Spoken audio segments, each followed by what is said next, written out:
اسلام نے حکم دیا ہے کہ آپ کو حکومت کے خلاف بغاوت کی بھی اجازت نہیں ہے جب تک کہ آپ کے پاس اسباب کی دنیا میں اتنی پاور نہ ہو کہ اسباب کی دنیا میں آپ کو غالب گمان ہو کہ ہم اس پہ قبضہ کر لیں گے.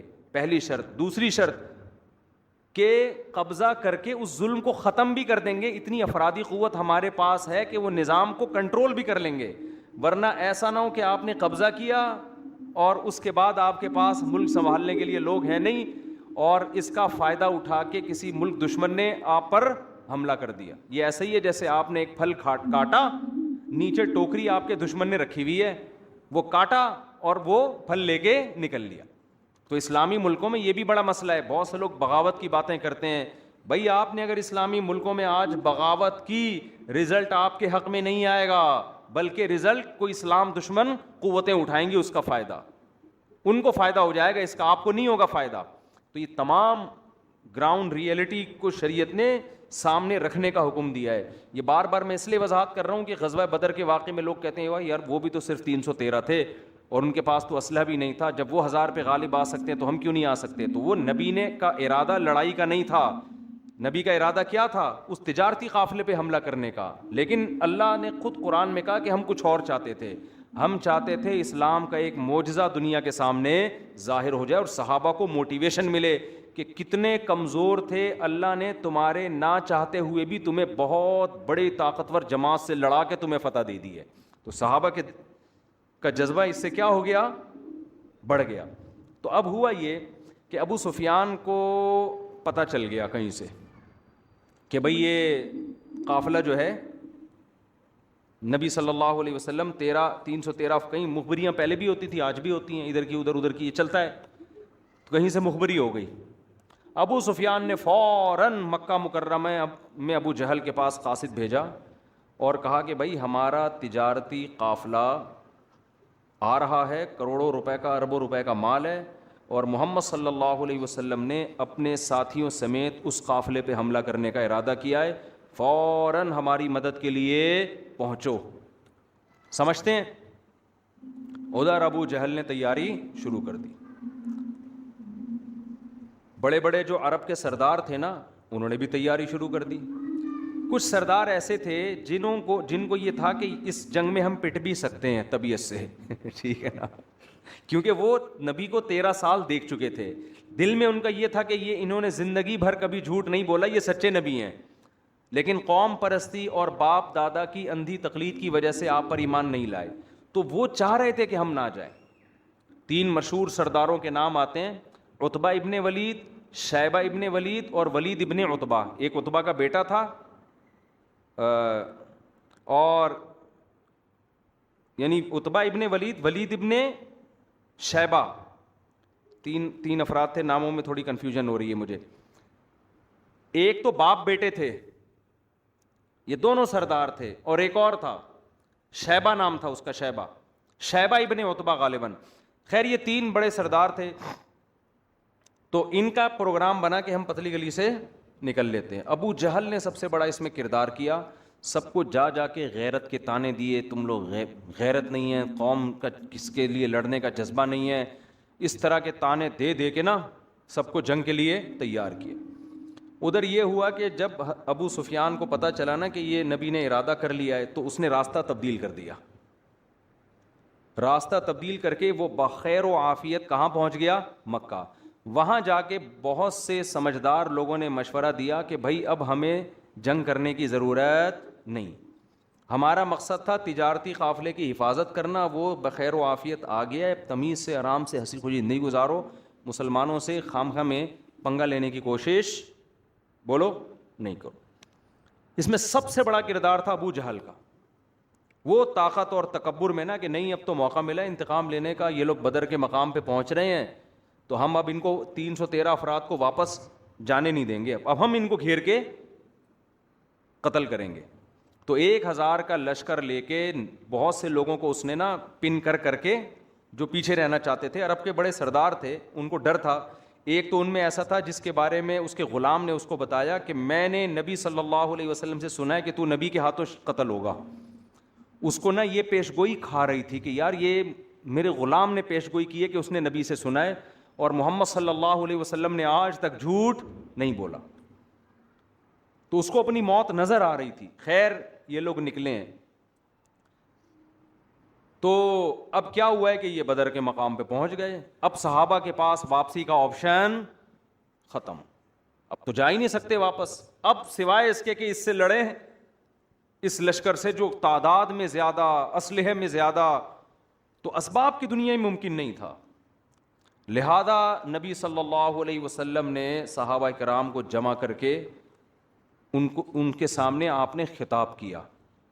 تو زید ابن ارقم رضی اللہ تعالیٰ عنہ نے آپ وہ انصاری صحابی تھے, حالانکہ مہاجر نہیں تھے, انہوں نے عرض کیا یا رسول اللہ, ہم بنی اسرائیل, کیونکہ مسئلہ یہ ہے نا کہ بہت تھوڑے سے ہیں, اسلحہ بھی نہیں ہے, تو کیسے لڑیں, یہ تو پوری تیاری کے ساتھ آئے ہوئے ہیں, عملاً تو ممکن نہیں ہے, لیکن آپ کے پاس اب کوئی آپشن بھی نہیں ہے. تو زید ابن ارقم رضی اللہ تعالیٰ عنہ نے عرض کیا یا رسول اللہ, ہم یہاں سے بھاگیں گے نہیں, اور ہم بنی اسرائیل کی طرح ہرگز نہیں ہیں جنہوں نے حضرت موسیٰ سے کہہ دیا تھا کہ آپ جائیں اور آپ کا رب جائیں, دونوں لڑیں, انا ہاہنا قاعدون, ہم یہیں بیٹھ کے تماشا دیکھیں گے. نا نا نا نا نا, ہم آپ کے ساتھ خون کے آخری قطرے تک لڑیں گے. آپ ہمیں اگر آگ میں چھلانگ مارنے کا حکم دیں, ہم اس میں بھی چھلانگ مار دیں گے. ایسے موقع پہ جب اپنے ساتھیوں کی طرف سے ایسی بات اور ایسا جذبہ ہونا, تو یہ کوئی چھوٹی بات نہیں ہوتی. نبی صلی اللہ علیہ وسلم اس قدر خوش ہوئے, بہت خوش ہوئے. پھر باقی صحابہ نے بھی اسی طرح کے الفاظ کہے کہ ہم لڑیں گے آپ کے ساتھ. حضرت ابو بکر, حضرت علی. اب ہوا کیا ہے کہ جب جنگ شروع ہوئی ہے, اچھا ان 313 میں زیادہ تر مہاجر صحابہ تھے, انصار کم تھے. اب جب جنگ شروع ہوئی ہے نا, تو عرب میں یہ دستور تھا کہ دونوں طرف کی فوجیں جب آمنے سامنے کھڑی ہوتی تھیں, تو بعض دفعہ قوم کے جو بہادر ترین لوگ ہوتے تھے نا, وہ پہلے نکل کے آتے تھے سامنے. وہ کہتے تھے حل من مبارز, پہلے ہم سے لڑو. یہ بڑا نعرہ ہوتا تھا, اس لیے کہ مطلب یہ ہے کہ جب تک ہمارے مقابلے میں کوئی آ کے ہم سے لڑے, ہم قتل نہ ہو جائیں یا وہ قتل ہو جائے. ڈان کا سنا ہے نا, یہ ڈان وان جو ہوتے ہیں, ہمارے ایک دوست سے میں نے پوچھا یہ ڈان کیا ہوتا ہے, کہتے ہیں یہ ڈان, آج کل جو ڈان ہوتا ہے نا, ڈان کہتے ہیں کہ جی جس کی بڑی کسی بندے سے لڑائی ہوئی ہو, دونوں میں سے جب تک ایک قتل نہ ہو جائے تو جنگ ختم نہ ہو. واللہ عالم حقیقت ہے یا نہیں ہے مجھے نہیں پتا, ہم نے جو ڈان بریڈ دیکھی ہے وہ جو آج کل مارکیٹ میں. تو اب یہ فلموں میں ہوتا ہے, یہ حقیقت میں ہمیں نہیں پتا, لیکن عرب میں جنگوں میں ایسا ہوتا تھا کہ ادھر کا ڈان نکل کے آتا تھا, صحیح ہے نا, وہ کہتا تھا کہ پہلے ہم سے لڑو, جنگ بعد میں شروع ہوگی. ادھر سے کوئی بہادر آئے گا, دونوں لڑیں گے, جب تک دونوں میں سے ایک قتل نہیں ہو جائے گا لڑائی شروع نہیں ہوگی. یہ بہت بڑے فنٹر کا کام ہو سکتا تھا, یہ معمولی آدمی کا کام نہیں. تو اب یہ جو 3 سردار تھے نا, ولید ابن عتبہ, عتبہ ابن شیبہ اور ایک تیسرا, ان تینوں کو شرمندگی تھی کہ ہم اس جنگ میں آنے سے پیچھے ہٹ رہے تھے, اور بدر میں آنے کے بعد بھی انہوں نے مشورے دیے تھے کہ نکل لو پتلی گلی سے آرام سے, اسی میں عافیت ہے, لشکر ہمارا خیر و عافیت کے ساتھ بچ گیا ہے, تو اب واپس. ابو جہل ان کو مسلسل تانے دیتا رہا, تم عورتوں کی طرح چوڑیاں پہن کے بیٹھ جاؤ, تم یہ کرو, جیسے ہوتا ہے نا. ان کو یہ شرمندگی تھی کہ یار ہم نے جانے کی باتیں اتنی کر لی ہیں, اب جب جنگ ہونی ہی ہے تو اپنی خفت مٹانے کے لیے, کیونکہ واپس جانا تو قوم کے پاس ہی ہے نا. پھر عرب میں عورتیں بڑے بزدلی کے تانے دیا کرتی تھیں کہ یہ ایسے ہیں, یہ جنگ میں ایسی باتیں کر رہے تھے. اچھا یہ لوگ اپنے ساتھ باندیاں بھی لائے تھے ناچنے کے لیے, عورتیں بھی لائے تھے, وہ دھمال شمال نہیں ہوتے, تو پورے دھمال ومال, موسیقی, میوزک, یہ سب کچھ, کیونکہ ان کو تو تھا کہ ہم 1000 ہیں, ہم تو فتح ہی ہوگی ہماری. اب کیا ہوا ہے کہ یہ تینوں نکل کے آ گئے سامنے, اور انہوں نے نعرہ لگایا اپنی شرمندگی بچانے کے لیے نا, شرمندگی سے بچنے کے لیے انہوں نے, تاکہ ہمیں یہ تلافی ہو جائے اور لوگ ہمیں بزدل نہ سمجھیں, تو میدان میں نکل کے ان تینوں نے کہا حل من مبارز, کوئی ہے ہمارے مقابلے میں پہلے مقابلہ کرنے والا. ادھر سے 3 انصاری صحابی نکل کے آئے سامنے, 3 انصاری صحابی. اب آپ ان کی بہادری دیکھو, تھے عرب نا, اور تھے قریشی ہاشمی نبی کی قوم کے. انہوں نے کہا نا نا نا نا نا, اب جب لڑائی ہوگی تو ہمیں ہمارے جیسے لوگ چاہیے, سمجھ رہے ہیں نا, ان سے لڑنے میں مزہ نہیں آئے گا۔ اس سے پتہ چلتا ہے کہ اللہ نے اپنے نبی کو جو لوگ دیے نا، وہ قوم بڑی غیرت والی تھی، بہادر تھی۔ نبی صلی اللہ علیہ وسلم نے ان کی غیرت کا رخ چینج کر دیا ہے۔ اگر یہی بنی اسرائیل ہوتے، یہودی ہوتے نا، تینوں کبھی سامنے نکل کے نہ آتے، اور نکل کے آتے تو ان کی تمنا ہوتی کوئی پدے پدے سے ہمارے سامنے آ جائیں جن کو شکست دے کے ہم کیا کر لیں، اپنا نام روشن کر لیں۔ تو عرب کی دشمنی بھی، اچھا مدینہ میں کیا تھے؟ منافق یہودی، وہ سارے یہودی تھے۔ مشرکین مکہ میں کوئی منافق نہیں تھا، ہمارے نبی کی قوم میں کوئی منافق نہیں تھا۔ وہ اگر اندر سے کافر ہے تو باہر سے بھی کافر، اندر سے مومن ہے تو باہر سے بھی مومن۔ یہود میں کیا گڑبڑ ہو رہی تھی؟ باہر سے کچھ اور، لا الہ ہؤلاء ولا الہ ہؤلاء۔ قرآن کہہ رہے ہیں مفاد وہاں نظر آئے تو ادھر لڑک گئے، ادھر نظر آئے تو ادھر لڑک گئے۔ اس کو کہتے ہیں دو نمبر آدمی۔ تو یہ تینوں نکل کے آئے، انہوں نے کہا کہ بھئی 3 بندے آ جائیں وہاں سے، تو وہ جب آئے تو انہوں نے کہا نا نا نا نا، یہ ہمارے اکفا نہیں ہے، ہمارے کفو نہیں ہے۔ تو پھر رسول اللہ صلی اللہ علیہ وسلم نے حضرت ابو عبیدہ، یہ بھی قریشی ہاشمی، حضرت جعفر طیار رضی اللہ تعالی عنہ، یہ بھی قریشی ہاشمی، اور آپ نے حضرت علی رضی اللہ تعالی عنہ، حضرت علی بھی نبی کے چچا زاد، اور حضرت جعفر طیار بھی نبی کے چچا زاد، اور حضرت ابو عبیدہ بھی نبی کے رشتہ دار، چچا زاد تو نہیں لیکن اسی قوم کے۔ تو ان تینوں نے دیکھ کر کہا کہ نعم اکفاؤنا، ہاں ہاں یہ ہمارے کیا ہیں، ہمارے جوڑ کے ہیں، ان سے لڑائی میں مزہ آئے گا۔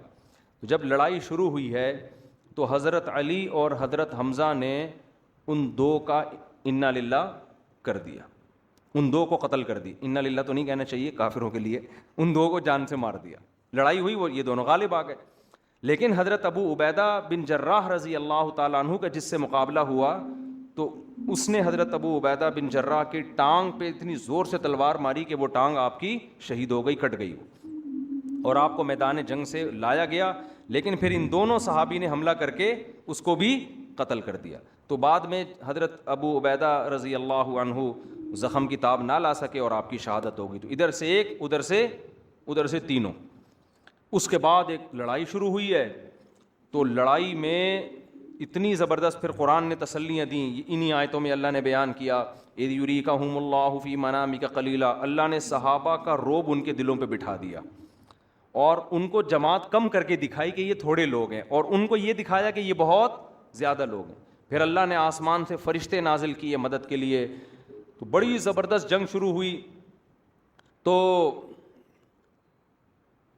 ایک مشہور صحابی ہیں، ان کا نام ذہن سے نکل گیا، اس جنگ میں ان کا بھی بڑا کردار ہے۔ 2 صحابی تھے، حضرت معوذ اور معاذ، یہ دونوں بچے تھے۔ اچھا اس جنگ میں کچھ بچے صحابہ کو واپس بھی کیا ہے، کچھ صحابہ ایسے تھے جو نوعمر تھے، آپ صلی اللہ علیہ وسلم نے ان کو جنگ سے واپس کیا۔ حضرت معوذ اور معاذ چھپتے پھر رہے تھے کہ نبی کی ہم پہ نظر نہ پڑ جائے، کیونکہ ہم پہ اگر نظر پڑی تو ہمیں بھی کیا کر دیا جائے گا، باہر، تو یہ چھپتے پھر رہے تھے۔ تو ایک مشہور صحابی اس وقت نام ذہن سے نکل گیا، وہ کہتے ہیں کہ میں نے اپنے دائیں بائیں غزوہ بدر میں دیکھا کہ معوذ اور معاذ جیسے بچے کھڑے ہوئے ہیں، تو میرے دل میں خوف پیدا ہوا کہ میرے ساتھ کوئی بہادر اور بڑے میچور لوگ ہوتے۔ جنگ میں ایسا ہوتا ہے نا، جب آپ لڑ رہے ہیں تو آپ چاہتے ہیں یار میرے ساتھ کون ہو، کوئی سپورٹر اچھا ہو نا۔ کہتے میں نے دیکھا کہ یہ دونوں کیا ہیں، بچے، تو میرے دل میں خوف پیدا ہوا۔ کہہ رہے لیکن ان بچوں کا جذبہ یہ تھا کہ ان دونوں نے مجھ سے پوچھا کہ ابو جہل کدھر ہے۔ صحیح ہے نا انہوں نے مجھ سے کیا پوچھا، جیسے ہمارے دور کے بچے ہوتے ہیں مجھ سے انکل ابو جہل کہاں ہے، ہمارے دور میں کوئی ہوتا ہے نا انکل کہتے ہیں نا بڑوں، ابو جہل کہاں ہے۔ کہتے میں نے کہا بھائی یہ تو بڑے بہادر بچے ہیں، معوذ، اور آپ نے نظموں میں نام سنا ہوگا نا حضرت معوذ اور معاذ کا۔ تو انہوں نے کہا ہم ابو جہل کہاں ہیں، ہم نے سنا ہے وہ اسلام کا سب سے بڑا دشمن ہے۔ تو پھر یہ لوگوں سے پوچھتے پوچھتے ابو جہل کے پاس پہنچے، لڑائی ہوئی، اور بالآخر ابو جہل کو انہوں نے گرا دیا لڑائی۔ ابو جہل زخمی حالت میں، یہ نہیں قتل نہیں کر سکے اس کو یہ، اور ان کا بھی بازو کٹ گیا، غالباً معوذ یا حضرت معاذ رضی اللہ تعالیٰ عنہ کا بازو کٹ گیا۔ تو نبی صلی اللہ علیہ وسلم کا معجزہ ظاہر ہوا، آپ نے وہ بازو لگایا اور وہ بازو جڑ گیا۔ یہ جو ابو جہل تھا نا، جب یہ جنگ میں زخمی ہو کے نیچے گرا ہے تو حضرت عبداللہ ابن مسعود رضی اللہ تعالیٰ عنہ یہ بہت دبلے پتلے صحابی تھے، ان کی پنڈلیاں اتنی باریک تھیں کہ یہ شلوار ٹخنوں سے اوپر اٹھاتے، اس سے زیادہ نہیں اٹھاتے تھے. وجہ اس کی یہ تھی، کہتے مجھے شرم آتی تھی اپنی پنڈلیاں دکھاتے ہوئے، اتنی باریک پنڈلیاں تھیں. تو یہ تھے بھی غریب مسکین. یہ اصحاب صفہ میں سے تھے جن کے بارے میں آتا ہے نا، غربت کی وجہ سے پورے کپڑے نہیں ہوتے تھے پہننے کے لیے. تو یہ بڑے مسکین صحابی تھے. انہوں نے جب دیکھا کہ ابو جہل جو ہے یہ پڑا ہوا ہے، زخمی تڑپ رہا ہے، تو یہ اس کے سینے پہ جا کے بیٹھ گئے اس کی گردن کاٹنے کے لیے. تو وہ ابو جہل ان سے کیا کہتا ہے کہ ابن مسعود آج تو بہت اونچی جگہ پہ بیٹھا ہے، یعنی مرتے ہوئے بھی کم بخت کس قدر تکبر، کہ آج تو ایک سردار کے سینے پہ بیٹھا ہے بہت اونچی جگہ پہ. اور پھر کہنے لگا کہ میری گردن کاٹنا تو ذرا نیچے سے کاٹنا، تاکہ پتہ چلے کسی سردار کی گردن ہے. جب کٹے گی نا تو گردن دیکھ کے پتہ چلے کسی عرب سردار کی گردن ہے. حضرت عبداللہ بن مسعود نے اس کی گردن کاٹی اور رسول اللہ صلی اللہ علیہ وسلم کی خدمت میں لے جا کے رکھ دی. آپ صلی اللہ علیہ وسلم سجدے میں گر گئے اور آپ نے فرمایا اللہ نے اس امت کے فرعون کو قتل کر دیا. اتنا خوش ہوئے آپ صلی اللہ علیہ وسلم، کیونکہ اس نے بہت فساد مچایا تھا. 13 سال مکہ میں نبی صلی اللہ علیہ وسلم کو تکلیف دینے کا کوئی موقع اس نے اپنے ہاتھ سے چھوڑا نہیں تھا. تو بالآخر لڑائی ہوئی ہے اور ان کے 70 بندے قتل ہو گئے اور 70 گرفتار ہو گئے. گرفتار میں بھی بڑے بڑے لوگ. حضرت عباس جو نبی کے چچا تھے وہ بھی مشرکین مکہ کے ساتھ جنگ میں تھے. دیکھو چچا بھتیجوں کی لڑائی ہو رہی ہے، کزنوں کی لڑائی ہو رہی ہے. اس سے پتہ چلتا ہے اسلام قوم پرستی کے حق میں بالکل بھی نہیں ہے. اگر ہمارے نبی نے عربوں کی خاطر یہ جنگ کی ہوتی، عربیت کو دنیا میں پھیلانے کے لیے، عربوں کی حکومت کو قائم کرنے کے لیے، عرب کو دنیا کا بڑا بنانے کے لیے، تو آپ کی تلوار سب سے پہلے عرب کے خلاف نہ اٹھتی. آپ کی تلوار سب سے پہلے عربوں کے خلاف، پھر عربوں میں بھی قریشیوں کے خلاف جو عربوں میں سب سے افضل، پھر قریشیوں میں بھی ہاشمی کے خلاف جو آپ کی قوم کے لوگ تھے، آپ کے چچا زاد، آپ کے چچا، آپ کے رشتہ دار. اور آج ہماری جنگ ہوتی کس کے نام پہ ہے؟ قوم پرستی کے نام پہ. آپ پنجابی ہو، آپ پٹھان ہو، آپ مہاجر ہو، آپ سرائکی ہو، اللہ کی قسم قیامت میں اللہ کو ان ناموں سے کوئی دلچسپی نہیں ہے. ہمارے ایک دوست تھے، میں نے ان سے کہا آپ کی قوم میں ایک بری رسم ہے، یہ چھوڑ دو. وہ عالم بھی تھے، میرے شاگرد تھے. میں نے کہا یار جا کے اپنی قوم کو سمجھاؤ یہ اس رسم سے. ارے بھائی فن والے بیٹھے ہوئے ہیں، خیریت سے ہیں؟ طبیعت ٹھیک ہے آپ کی؟ تو میں نے ان سے کہا کہ ہمارے بچے نا دیکھ رہے ہوتے ہیں یہ بیٹھ کے، جب موقع ملتا ہے فن لے کے بیٹھ جاتے ہیں بچے. تو ان کو میں نے ویڈیو بنا کے بھیجی فن والوں کو. میں نے کہا یار یہ دیکھو ہمارے بچے کیا کر رہے ہیں. تو مجھے خوشی اس پر ہوتی ہے، چلو وہ بےہودہ پرینک نہیں دیکھ رہے نا. اس زمانے میں نا بچہ اگر آپ کا سگریٹ پی رہا ہے شکر ادا کرو کہ چرس نہیں پی رہا. یہ ایسا زمانہ ہے، صحیح بتا دوں میں. لوگ اس پہ کہہ رہے ہو تو ہمارا بچہ سگریٹ پی رہا ہے، بھائی چرس نہیں پی رہا، اس پہ شکر ادا کرو. ارطغرل ڈرامہ دیکھ رہا ہے اس پہ، تو یہ نہیں کہ ڈرامہ دیکھ رہا ہے، یہ دیکھو کہ کوئی فلم نہیں دیکھ رہا. تو یہ دور ایسا فتنے کا دور ہے، تو ہم اس پہ خوش ہوتے ہیں چلو یار کوئی ایسی چیز دیکھ رہے ہیں. خیر کیا عرض کر رہا تھا میں؟ ابے کیا بات چل رہی تھی اتنا قومیت کی. میں جلدی سے وہ بتا دوں نا. میں نے ان سے کہا کہ دیکھو تمہاری قوم میں یہ رسم ہے، آپ عالم ہو، آپ ان کو جا کے سمجھاؤ. انہوں نے کہا استاد جی ہماری قوم میں یہ ہے، ہم کیا کریں، یہ تو ہمارا قوم ہی ہے، تو باپ دادا سے چلی آ رہی ہے، اور یہ ہم نہیں چھوڑ سکتے. میں نے کہا ٹھیک ہے. پھر قیامت کے دن جب اللہ تعالیٰ تم سے پوچھے کہ میں نے قرآن میں حکم تو یہ دیا تھا، تم اس کے خلاف کیوں چلے، تو کہہ دینا اللہ میں چونکہ مہاجر تھا تو اس لیے اس میں ہمارے ہاں ایسا نہیں تھا. یا اللہ میں پٹھان تھا تو پٹھانوں میں ایسا نہیں ہوتا. یا اللہ میں پنجابی تھا تو چونکہ پنجابیوں میں ایسا نہیں ہوتا. تو اللہ اگر کہتے ہو اچھا چلو پنجابیوں کے لیے یہ آیت نہیں نازل ہوئی تھی، پٹھانوں کے لیے نہیں ہوئی تھی، یہ مہاجروں کے لیے سرائکیوں کے لیے نہیں ہوئی تھی، یہ آیتیں تو بس ویسے ہی میں نے نازل کر دی تھیں، اس سے یہ والی قوم خارج تھی. تو اگر اللہ آپ کی اس دلیل سے مطمئن ہو جائے تو بہت زبردست بات ہے یار، یہ تو بڑی خوشی ہوگی پھر ہمیں. اور اگر اللہ ان نعروں سے متاثر نہیں ہوتا تو میں نے کہا بھائی اپنی قوم کو رکھو ایک طرف. اللہ کیا ہے، دیکھو قوم سے محبت ہونا برا نہیں ہے. انسان کو جب اپنا ہم زبان ہم قوم کہیں ملتا ہے تو ایک خوشی ہوتی ہے، یہ تو نیچرل ہے. لیکن قوم پرستی میں اپنی قوم کی ظلم میں حمایت کرنا اور دوسری قوم کی حق میں بھی مخالفت کرنا، یہ اللہ کو عمل پسند نہیں ہے۔ باقی قوم سے محبت ہونا ہی تو نیچرل ہے۔ خیر، تو نبی کی تلوار سب سے پہلے کس کے خلاف چلی؟ بدر میں اپنی قوم کے خلاف۔ تو 70 بندے پکڑے گئے اور 70 کیا ہو گئے؟ قتل ہو۔ یہ ایسا کام ہو گیا جس کی توقع بالکل بھی نہیں تھی کہ یہ کیا ہو گیا۔ نبی صلی اللہ علیہ وسلم تو وہ جب 313 کو میدان میں لائے ہیں نا، تو اس دوران مسلسل دعاؤں میں مشغول رہے آپ صلی اللہ علیہ وسلم، کیونکہ اس جنگ میں شکست کا بھی اسباب کی دنیا میں امکان بہت تھا نا، اسباب کی دنیا میں۔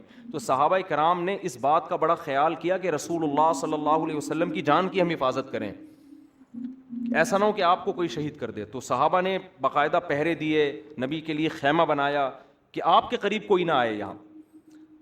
تو آپ صلی اللہ علیہ وسلم نے بخاری کی حدیث کے مطابق آپ نے دعا کیا مانگی اس دوران، اے اللہ یہ تھوڑے سے لوگ ہیں، اگر یہ قتل ہو گئے، شہید ہو گئے، لم تعبد، پھر قیامت تک زمین پر تیری عبادت نہیں ہوگی، کیونکہ میں آخری نبی ہوں اور یہ آخری جماعت ہے اور یہ پوری کریم ہے جو میں لے کر آ گیا ہوں۔ حالانکہ اللہ نے مدد اور نصرت کے وعدے کیے تھے، لیکن پھر بھی رسول اللہ صلی اللہ علیہ وسلم نے اللہ کے سامنے عاجزی اور انکساری کی۔ علماء کہتے ہیں اللہ نے جتنے بھی وعدے کیے ہوں، ہمیں اللہ کے سامنے فقیر ہی بننے کا حکم ہے۔ تو نبی نے روتے رہے سردے میں، اے اللہ اگر یہ جماعت شہید ہو گئی تو پھر قیامت تک تیری زمین پر عبادت نہیں ہوگی۔ تو 70 مارے گئے۔ جب وہ 70 مارے گئے، ان کی لاشوں کو کنویں میں ڈالا گیا، پھر آپ صلی اللہ علیہ وسلم نے ان لاشوں سے خطاب کیا، سب کا نام لیا، ایک ایک سردار کا، اور کہا کہ بتاؤ جس چیز کا اللہ نے تم سے وعدہ کیا تھا